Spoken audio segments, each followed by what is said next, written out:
Focus. Ideate. Innovate. Enable.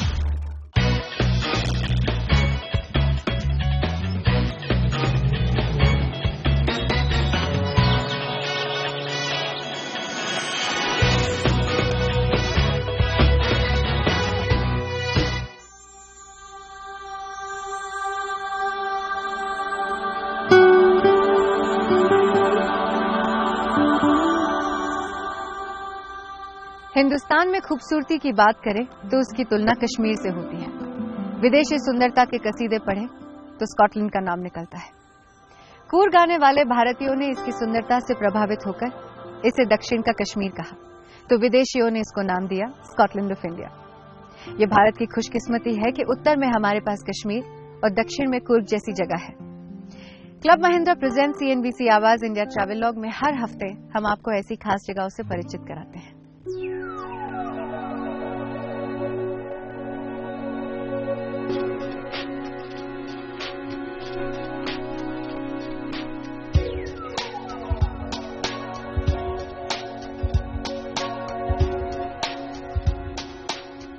पश्चिमी घाट पर स्थित पहाड़ों का शहर कूर्ग दक्षिण भारत का एक प्रमुख पर्यटक स्थल है। कर्नाटका का ये खूबसूरत पर्वतीय स्थल समुद्र तल से 1525 मीटर की ऊंचाई पर है। पहाड़, हरे भरे जंगल, चाय और कॉफी के बागान कूर्ग के आम दृश्य हैं।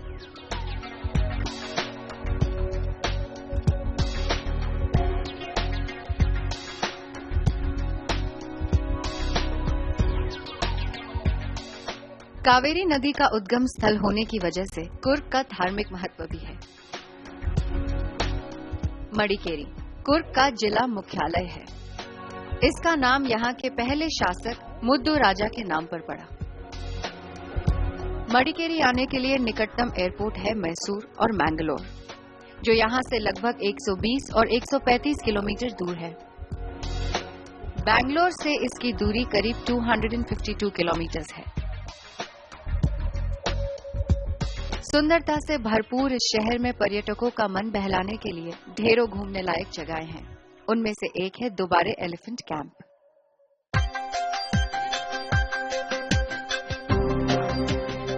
कर्नाटका का प्राकृतिक परिवेश हाथियों के लिए उपयुक्त है, इसीलिए यहाँ हाथी बड़ी संख्या में पाए जाते हैं। हाथियों को पालने और प्रशिक्षित करने के लिए कर्नाटका के वन विभाग ने दुबारे एलिफेंट कैंप की स्थापना की है। यहाँ टूरिस्ट हाथियों को उनके नैसर्गिक वातावरण में देख सकते हैं। दुबारे एलिफेंट कैंप कावेरी नदी के तट पर बसा है। यहाँ एक छोटी सी बोट राइड के जरिए पहुंचा जाता है।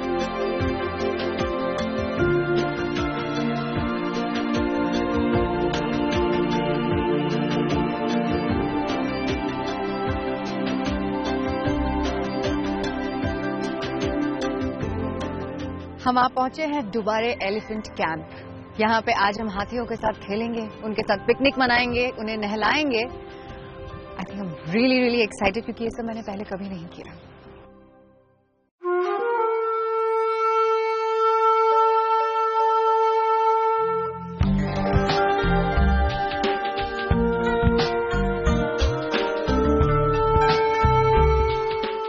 दुबारे एलिफेंट कैंप में पहुंचते ही पता चल जाता है कि हम हाथियों की बहुलता वाले इलाके में हैं।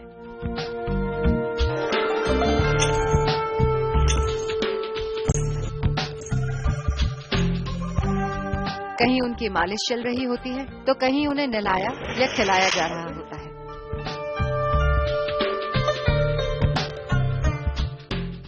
दुबारा एलिफेंट कैंप की सबसे खास बात यह है कि हाथियों के पालन और प्रशिक्षण के लिए यहाँ बहुत ही कुशल स्टाफ है। हाथियों के रहन सहन के अच्छे जानकार पशु विज्ञानी यहाँ उनकी देखभाल का सारा जिम्मा संभाल लेते हैं। यही वजह है कि पर्यटकों को भी उनसे हाथियों के बारे में बड़ी प्रामाणिक जानकारी मिल जाती है।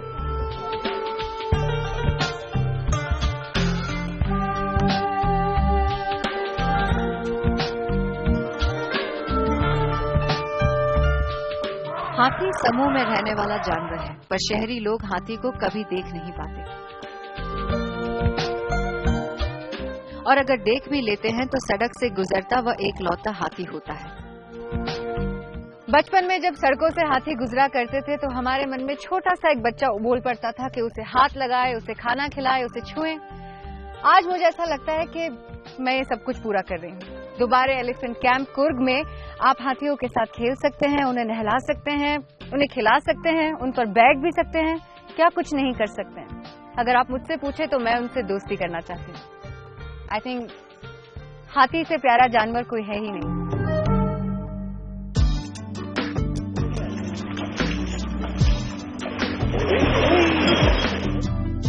इस कैंप में लगभग 150 हाथियों का झुंड रहता है। यहाँ इंसानों से ज्यादा हाथी नजर आते हैं।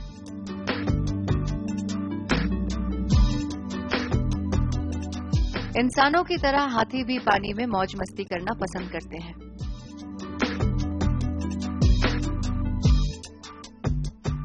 नदी में हाथी सूंड से पानी में अठेलियां करते दिख जाते हैं।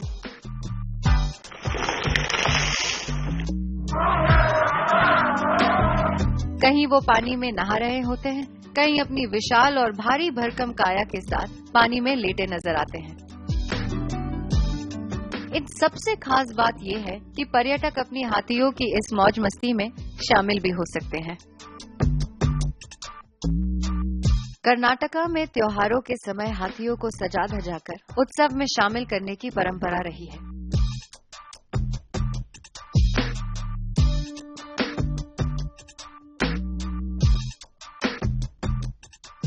मैसूर के प्रसिद्ध दशहरे में शामिल होने के लिए दोबारे कैंप से हर साल हाथी भेजे जाते हैं। दशहरे के महोत्सव में भाग लेने के लिए पूरे साल उनको प्रशिक्षण दिया जाता है।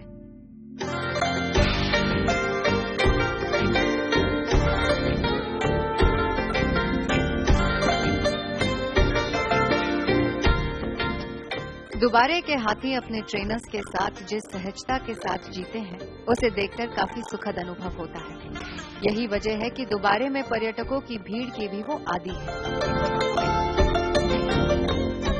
यहाँ के ट्रेनर्स के लिए वो हाथी नहीं, वो उनके दोस्त हैं। ट्रेनर्स हाथियों को उनके नाम से पहचानते हैं और बुलाते भी हैं।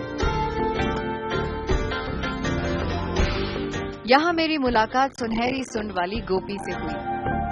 गोपी ने अपने प्रशिक्षक से सीखे डांस के कुछ स्टेप्स मुझे दिखलाए।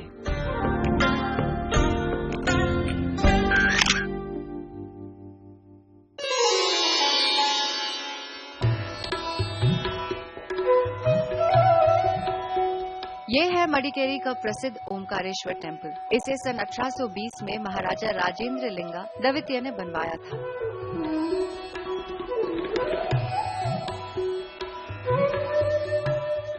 मंदिर की डिजाइन में परंपरागत हिंदू शैली के साथ इस्लामिक इमारतों का प्रभाव भी साफ नजर आता है, खासकर इसके गुंबदों में। ओमकारेश्वर भगवान शिव का मंदिर है। कहते हैं कि यहाँ की मूर्ति काशी से लाई गई थी। मंदिर के कैंप्स पे स्थित पानी का कुंड यहाँ की शांति और भक्तिमय वातावरण को दुगना कर देता है। इस कुंड में मछलियों और बतखों को तैरते हुए देखना बहुत सुकून भरा लगता है।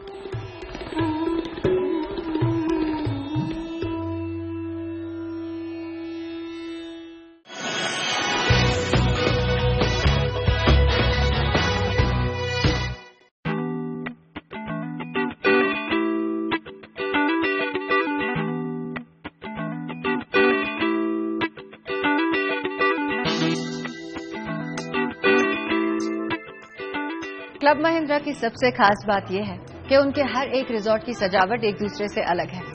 जो जगह होती है वहां का रस बड़े प्रेम से अपनी सजावट में घोल लेते हैं। मडिकेरी के प्राकृतिक माहौल में कॉफी के प्लांटेशन के बीच स्थित है क्लब महिंद्रा रिजॉर्ट।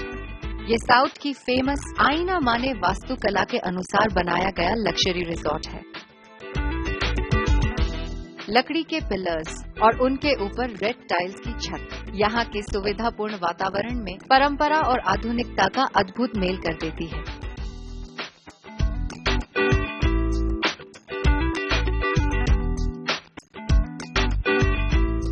लगभग 220 कमरों वाले इस रिजॉर्ट की सबसे बड़ी खूबी है इसका प्रकृति की गोद में बसा होना।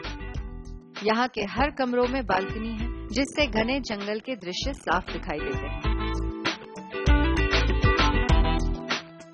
क्लब महिंद्रा के रिजॉर्ट सिर्फ रहने और ठहरने की जगह से कहीं बढ़कर होते हैं। यहाँ मनोरंजन, खेल कूद और विभिन्न गतिविधियों की व्यवस्था की जाती है, ताकि मेहमान यहाँ आकर छुट्टियों के हर पल का मजा उठा सकें।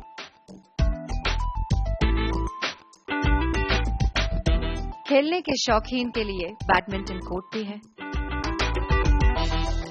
क्लब महिंद्रा के रिजॉर्ट में आए मेहमानों को वक्त गुजारने के लिए बाहर जाने की जरूरत नहीं पड़ती। यहाँ इतनी इंडोर और आउटडोर एक्टिविटीज हैं कि ऐसा लगता है कि ये रिजॉर्ट के रूप में कोई स्पोर्ट्स कॉम्प्लेक्स है।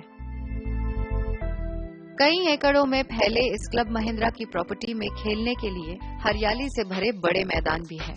खेलो, लंबी वॉक पर निकलो या बस दर्शक बनकर खेल का आनंद लो, मजा सभी में है। इंडोर एक्टिविटी के लिए यहाँ खास तौर पर फन जोन डिजाइन किया गया है, जिनमें आर्ट क्राफ्ट के साथ इंडोर गेम्स की भरपूर व्यवस्था है। यहाँ आए मेहमानों के लिए ये फैमिली गैदरिंग की जगह बन जाती है। प्लांटेशन की तरफ खुली ओपन एयर कॉफी शॉप में चुस्कियों के दौर के साथ बातचीत का अपना ही मजा है। जंगल और प्लांटेशन के माहौल में स्थित इस रिजॉर्ट में क्लब महिंद्रा ने रोप के साहसिक खेलों के लिए व्यवस्था की है।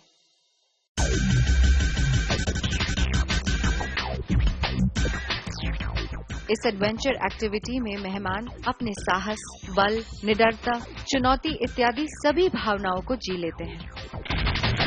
क्लब महिंद्रा इस गतिविधियों का संचालन सुरक्षा और उपयुक्त मानदंड के अनुसार करता है। सुरक्षा मेहमानों को सहज करती है और वो इन साहसिक कारनामों को अंजाम दे पाते हैं। क्लब महिंद्रा के हर एक रिजॉर्ट में कुछ न कुछ खास होता है। एक्टिविटीज के नाम पे तो ये लोग जश्न मना देते हैं। मैंने सुना है कि यहाँ 24 अलग अलग किस्म की एडवेंचर एक्टिविटीज हैं। मेरी तो बस शुरुआत है। इस पर्टिकुलर एक्टिविटी को कहते हैं बर्मा ब्रिज। बर्मा ब्रिज इसलिए कहते हैं क्योंकि बर्मा मिलिट्री में रिवर क्रॉसिंग के लिए इस किस्म का सेटअप यूज किया जाता था। आई एम नॉट श्योर वो लोग कैसे करते थे, बिकॉज सिर्फ मुझे पता है मैं यहाँ तक कैसे पहुंची हूँ। पहुंच तो गई हूँ, लेकिन मैंने टर्न कैसे मारा है ये सिर्फ मुझे पता है। But it is very exciting, बहुत मजा आता है।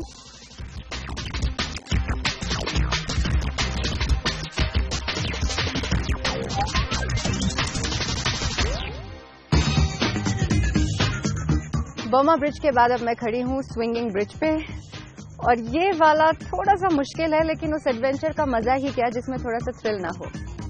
And I'm quite thrilled, and I'm coming back to you. Okay.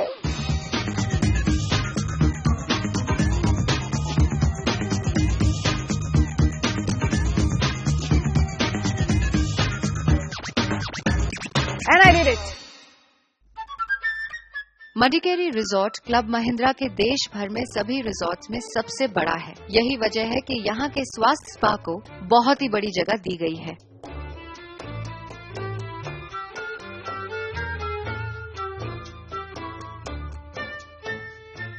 इस स्पा में ऐसा वातावरण तैयार किया गया है कि जहां एकांत, शांति, सुकून, सुरुचिपूर्ण सजावट सभी एक ही जगह में सिमटकर आ गई है।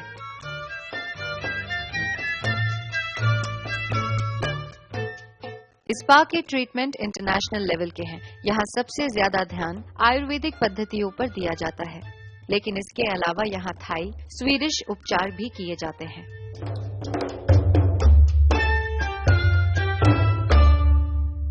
क्लब महिंद्रा के हर रिजॉर्ट में हम एक खास शख्सियत से मिलते हैं। आज हमारे साथ जुड़े हैं Vijay Mohan ji, regional head operations Karnataka and Tamil Nadu. Welcome on the show sir. I am very happy to be here. Property is very beautiful.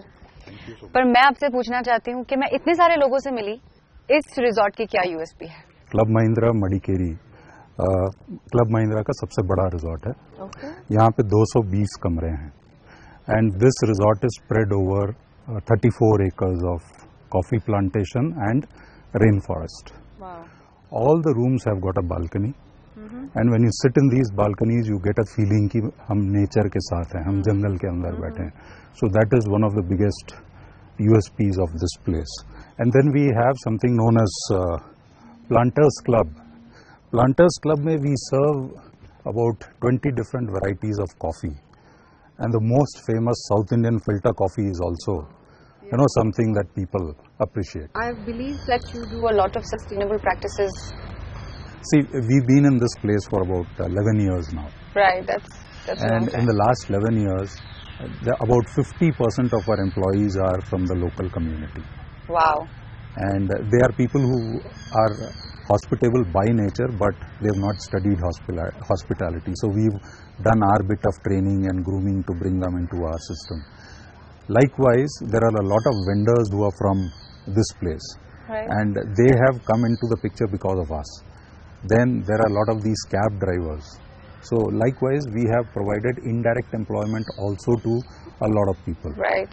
And within the property, the greenery that you see around, all the plants and all the trees belong to this habitat.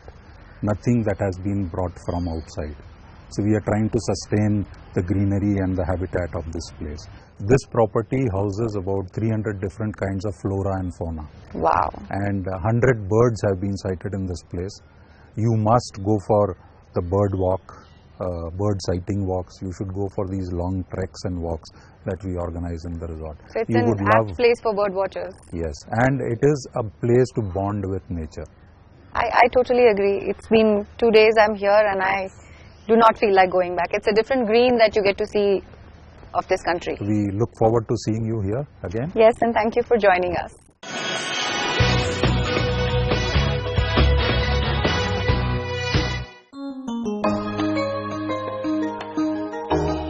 ये साधारण से दिखने वाला रास्ता एक असाधारण spot की ओर जाता है। यहाँ आने वाले सभी लोग कुछ दूर पैदल चलकर उस स्पॉट की तरफ जाते हैं। इस घनी छांव में ये रास्ता और भी लुभावना लगता है और जब मंजिल आती है तब ये नजारा देखने मिलता है।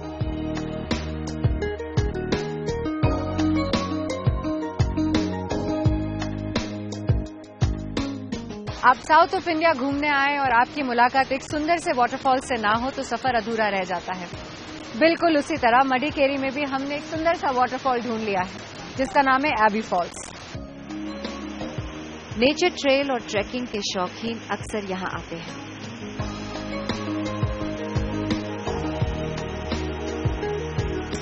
कावेरी नदी अपने पूरे जोश और उमंग के साथ यहाँ पूरे साल इसी तरह अपनी अदा बिखेरती रहती है।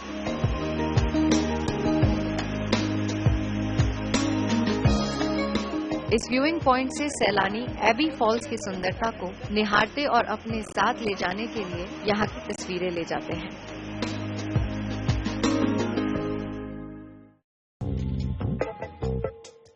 कुर्ग में ढेरों जनजातियां रहती हैं। सभी के कस्टम्स और रिचुअल्स एक दूसरे से मिलते जुलते भी हैं और जुदा भी।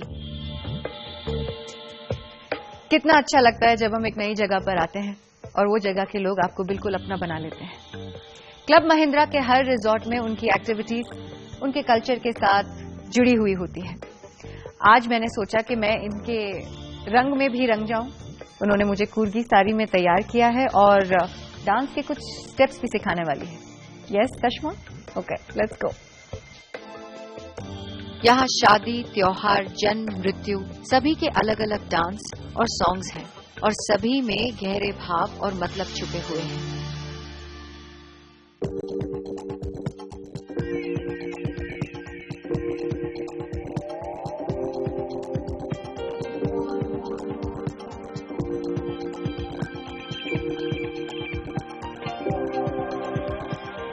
क्लब महिंद्रा में हर शाम पार्टी का माहौल रहता है। जश्न और मिलने जुलने के दौर चलते रहते हैं और इन सब के बीच लजीज डिशेस का मजा उठाया जाता है। क्लब महिंद्रा के एक्सपर्ट कुक्स मेहमानों की हर शाम को यादगार बनाने के लिए खाने के स्वाद पर खास ध्यान देते हैं।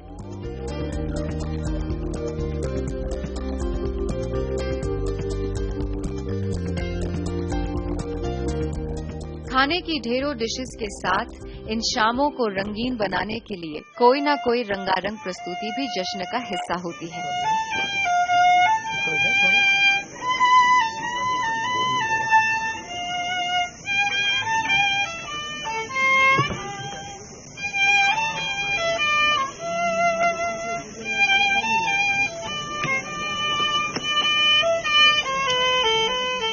इस खूबसूरत दिन के बाद इन सुरीली धुनों ने शाम में 4 चांद लगा दिए हैं। एक ट्रैवलर को और क्या चाहिए। बारबेक्यू बाय द पूल, इतना सुहाना मौसम और इतनी सुरीली धुनें। मडिकेरी की सुंदरता देखने के बाद अगले हफ्ते हम जाएंगे कुर्ग के एक दूसरे डिस्ट्रिक्ट विराजपेट, जिसकी खूबसूरती पहाड़ों में बसती है।